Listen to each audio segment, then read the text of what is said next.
அடுத்ததா நம்ம துலாம் ராசி நேயர்களுக்கு 2025 எந்த மாதிரியான ப்ரெடிக்ஷன் டேரட் குடுக்குது அப்படின்னு நம்ம பார்க்கலாம். ஸோ துலாம் ராசி நேயர்களுக்கு இதற்கு முன்னாடி ஒரு சைக்கிள் உங்களுக்கு கண்டிப்பா இருந்திருக்கும். ஏதோ ஒரு நெகட்டிவ் சைக்கிள்ல தான் நீங்க இருந்திருப்பீங்க. ஏன் எனக்கு இதெல்லாம் நடக்குது? நான் எந்த தவறுமே பண்ணலையே! எதுக்காக எனக்கு இதெல்லாம் நடக்குது? அப்படின்னு சொல்லி ஒரு நியூட்ரலான ஒரு ஃபேஸ்ல நீங்க இருந்திருப்பீங்க. ரொம்ப பேடா இருந்திருக்காது. ரொம்ப ஹேப்பியான சிச்சுவேஷன்லயும் இருந்திருக்க மாட்டீங்க. ஸோ இந்த சைக்கிள் உங்களுக்கு க்ளோஸ் ஆகி ஒரு நியூ சாப்டர் உருவாகுறதுக்கான எல்லா பாசிபிலிட்டீஸும் இந்த வருடம் இருக்கு. ஸோ நம்ப தெரிஞ்சுக்க வேண்டிய ஒரே ஒரு விஷயம் என்னன்னா, இத்தன வருடமா நம்ம ஒரு ஃபேஸ்ல இருந்திருப்போம். ஒரு பேட்டர்ன்ல இருந்திருப்போம். செஞ்சதையே திரும்பி திரும்பி செஞ்சிருப்போம்.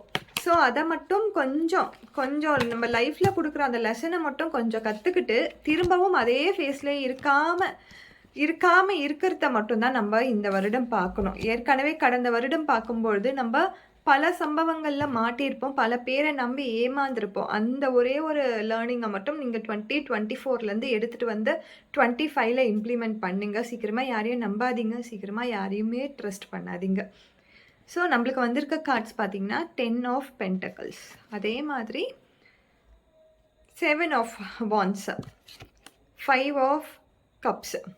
ஸோ 10 ஆஃப் பென்டக்கல் பொறுத்த வரைக்கும் கண்டிப்பாக இந்த வருடம் திருமணத்திற்காக யார் யாரெல்லாம் வெயிட் பண்ணிட்டு இருக்கீங்களோ, உங்களுடைய ட்ரெடிஷ்னல் ஃபேமிலியிலேருந்து உங்களுக்கு கிடைக்க வேண்டிய சொத்துக்களாக இருக்கட்டும், ஆர் உங்களுக்கு ப்ராப்பர்ட்டின்ற பேரில் உங்களுக்கு பிஸ்னஸ் நீங்கள் உங்கள் ஃபேமிலி பண்ணிகிட்ருக்காங்க, அந்த பிஸ்னஸ் இன்னும் என் கையில் வரல அப்படின்னு எதிர்பார்த்துருந்தாலும் சரி, உங்களுடைய ட்ரெடிஷ்னல் வேல்யூஸ் கொண்ட எந்த ஒரு பொருளோ சொத்தோ உங்களுக்கு கண்டிப்பாக இந்த வருடம் கிடைக்கும்.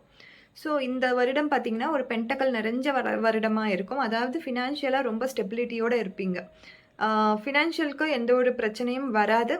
புதுசா யாருனா வேலை தேடணும் அப்படின்னு நெனச்சாலும், நல்ல ஒரு கம்பெனில, அதாவது நல்ல ஒரு கம்பெனின்னு சொல்லும்பொழுது ஸ்டார்ட் அப்லாம் கிடையாது. நல்ல பேர், புகழ் கொண்ட கம்பெனில உங்களுக்கு வேலை கிடைக்கிறதுக்கான வாய்ப்புகள் ரொம்ப அதிகமாவே இருக்கு.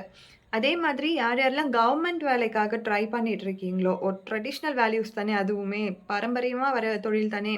அது மாதிரி கவர்மெண்ட் வேலைக்காக யார் யாரெல்லாம் எக்ஸாம் எழுதி வெயிட் பண்ணிட்டு இருந்தாலும் சரி, ஆர் உங்க ஃபேமிலியில யாரோ ஒருத்தவங்க வேலை பார்த்து, அந்த வேலை எனக்கு கிடைக்குமா அப்படின்னு நீங்க கேட்டீங்கனாலும், கண்டிப்பா அதற்கான பாசிபிலிட்டீஸ் இருக்கு.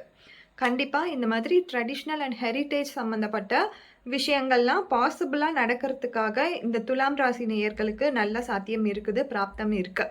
ஆனா, ஒரு விஷயம் மட்டும் என்னன்னா, ரொம்ப உங்கள ஸ்ட்ரெயின் பண்ணிக்காதீங்க. அது நடக்கும். நம்புங்க, கண்டிப்பா வாழ்க்கையில நடக்கும். இன்னைக்கே நடந்துருமா அப்படின்னு கேட்டீங்கன்னா, அந்த மாதிரி நடக்காது. கண்டிப்பா ஒரு இதுல 10 நம்பர் இருக்கிறதால நான் சொல்றேன். ஒரு ஒரு இந்த வருடத்திற்குள்ள நீங்க எந்த ஒரு எதற்காக வெயிட் பண்ணிட்டு இருக்கீங்களோ இத்தன நாள், பல பேர் கோர்ட்ல கேஸ் போட்டு கூட சொத்து வேணும்னு கேட்டுட்டு இருக்கலாம். ஆர் அந்த வேலைக்காக கூட கோர்ட்ல கேஸ் போட்டிருக்கலாம். நான் பாஸ் ஆயிட்டேன். ஆனா கவர்மெண்ட்லேருந்து இன்னும் எனக்கு வேலைக்காக அப்பாயின்ட்மென்ட் ஆர்டர்லாம் வரல. நான் பாஸ் ஆயிட்டேன். ஆனா கூட எனக்கு ஏன் இன்னும் வேலை குடுக்கலன்ட்டு கூட கோர்ட்லலாம் கேஸ் போடுறவங்கலாம் இருக்காங்க.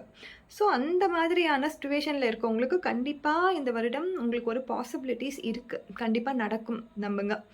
அதே மாதிரி யார் யாரெல்லாம் உங்க சுற்றத்தார் கூட இருந்து தனிச்சு இருக்கீங்களோ, ஃபாரின்ல இருக்கீங்களோ, ஆர் வேற ஸ்டேட்ல இருக்கீங்களோ, வேற டிஸ்ட்ரிக்ட்ல இருக்கீங்களோ, அவங்களாம் உங்க சூழல் கூட உங்களுடைய என்வைரன்மென்ட்ல நீங்க செட்டில் ஆகறதுக்கான டைமா கூட இது இருக்கலாம். யாரெல்லாம் தனிச்சு போய் ஒரு வேலைக்காகவோ, ஒரு ஸ்டடீஸ்க்காகவோ, ஆர் ஏதோ ஒரு விஷயத்துக்காக உங்க வீட்ட விட்டு தள்ளி இருக்கிறவங்க, இப்போ உங்க உறவுகள் கூட நீங்க சேரத்துக்கான டைம் இதுதான். ஸோ இந்த வருடத்திற்குள்ள இதெல்லாம் நடக்கும். எல்லாமே பாசிபிலிட்டீஸா நடக்கும். இத்தன நாள் நான் லோன்லியா இருக்கேன். எனக்குன்னு துணையே இல்ல. எனக்குன்னு ஃப்ரெண்ட்ஸ் யாருமே இல்ல. நான் ரொம்ப லோன்லியா ஃபீல் பண்றேன் அப்படின்னு நெனச்சிருந்தீங்கன்னா, கண்டிப்பா, கண்டிப்பா இந்த வருடம் திருமணமாக இருக்கட்டும், புதிய நண்பர்களாக இருக்கட்டும், ஏதோ ஒரு உறவு உங்களுக்காக கண்டிப்பா இந்த வருடம் காத்துட்ருக்கு. அத நீங்க பிலீவ் பண்ணுங்க. அதே மாதிரி ஆம், நம்ப முன்னாடியே சொன்ன மாதிரி தான், நீங்க எஃபர்ட் போட்டுட்டே இருங்க. கண்டிப்பா அந்த ரிசல்ட் இந்த வருடத்திற்குள்ள கண்டிப்பா கிடைக்கும். நான் எஃபர்ட் போட்டு சோர்ந்து போயிட்டேன். இதுக்கு மேல என்னால எடுத்தே வைக்க முடியாது அப்படின்னு நெனச்சீங்கன்னா, ட்ரஸ்ட் மீ, பிலீவ் மீ, இன்னும் கொஞ்சம் ட்ரை பண்ணுங்க. கண்டிப்பா நீங்க தேடிட்டு இருக்க ஏதோ ஒரு விஷயம் உங்களுக்கு கண்டிப்பா இந்த வருடத்திற்குள்ள அமையும். நம்மளோட கிளியரன்ஸ் கார்டு என்ன சொல்லுது அப்படின்னு நம்ம பார்த்தோம்னா, ஸோ நான் 2 கார்ட்ஸா எடுக்கிறேன் இத. கிளியரன்ஸ் கார்டு சொல்லும்பொழுது, இந்த வருடம் உங்களுக்கான பாசிபிலிட்டீஸ் ரொம்ப அதிகமாகவே இருக்குது. Justice card. இத்தனை நாள் வரைக்கும் நீங்க முயற்சி பண்ணிட்டுருப்பீங்க. அதற்கு ரிசல்ட்டே கிடைக்கலன்னு நீங்க நம்புறீங்க இல்லையா? எனக்கு வந்து ஒரு அதிர்ஷ்டமே இல்லன்னு நம்புறீங்க இல்லையா? ஜஸ்டிஸ் கார்ட் என்ன சொல்லுதுன்னா, நீங்க போட்ட எஃபோர்ட் உண்மையாவே நீங்க போட்டிருக்கீங்க. உண்மையாவே நீங்க ஒண்ண வந்து பிலீவ் பண்ணிட்டுருந்து அதுக்கான எஃபோர்ட் போட்டுட்டுருக்கீங்கன்னா, இந்த டைம் உங்களுக்கு பர்ட்டிகுலரா இந்த 2025 அதற்கான உங்க உங்க ராசி மாதிரியே பாருங்க. ஜஸ்டிஸ் வந்திருக்குது. இந்த நியாய தராசு வந்திருக்குது. ஸோ ரொம்ப பிலீவ் பண்றேன் நானு.